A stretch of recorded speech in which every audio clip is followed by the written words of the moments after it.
Clinical layer అంటే అతను జంగారెడ్డిగూడెంలో methyl alcohol తాగి చచ్చిపోయారండి.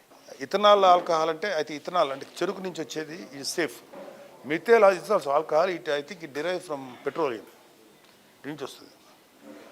అది మత్తుకు ఏమైనా ఉండొచ్చేమో కానీ ఇట్ ఈస్ వెరీ డేంజరస్. అది ఏమాత్రం ఒక 100 ml తాగినా లోపలికి వెళ్ళి ఈ అన్నవాహిక నుంచి పేగుల దాకా కాలిపోయిన రబ్బర్ ట్యూబులు అయిపోతాయి.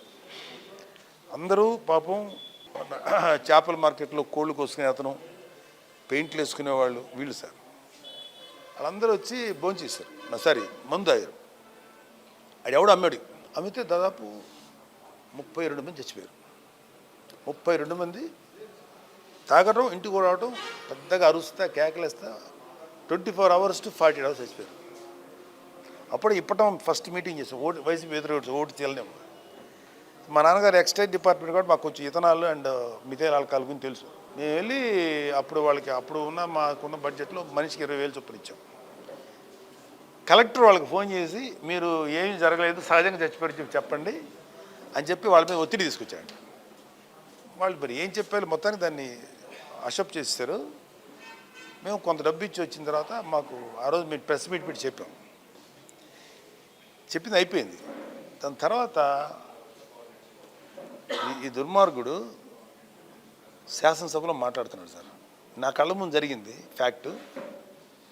నాకన్నా ఇంకా విట్నెస్ లేడు కదా పాప. Women sir, all women are suffering. కొడుకులు పోగొట్టుకొని, తండ్రిని పోగొట్టుకొని, బిడ్డలు చచ్చిపోయిన వాళ్ళందరూ వయసు సహజంగా ప్రతి ఊళ్ళో పోతూ ఉంటారు. అట్లా పోయిన వాళ్ళే ఎవరు మిథైల్ ఆల్కహాల్ తాగి చచ్చిపోలేదు, కల్తీ సరా తాగి చచ్చిపోలేదు. ఆ విజువల్ కనుక చూస్తే మామూలు ఎవడన్నా ఇంత నిజాయితీగా మాట్లాడదని అనిపించింది. నాకే అనిపించింది. ఇది అక్కడ కలరారు చూసేస్తే ఏంటి ఇంత ఆనెస్ట్గా మాట్లాడతాడని. అప్పుడు అనుకున్నాం ఈడంత ప్రమాదకరమైనటువంటి క్రిటికల్ లేయర్ అవడం, ప్యాథలాజికల్ లేయర్, సారీ ఏమంటారు అందదా, ప్యాథలాజికల్ లేయర్. దాన్ని ఇంగ్లీష్లో ఏమంటారు తెలియదు, తెలుగులో ప్యాథలాజికల్ లేయర్. సైకోపాత్స్ ఉంటారు. టెడ్ బండి, తర్వాత ఇంకోటి ఇలాంటి సైకోపాత్స్ ఉంటారు. వాళ్ళకి they are very very very intelligent people and వాళ్ళు మాట్లాడే పచ్చి అబద్ధాన్ని కూడా నిజంగా మాట్లాడారు. ఇది సైకోపాత్. సైకోపాత్ అనేది జగన్ మన చంద్రబాబు నాయుడు గురించి కాలేదండి. Is pathological psychopath. అంటే వారికి ట్రీట్మెంట్ జరుగుతుంది కూడా.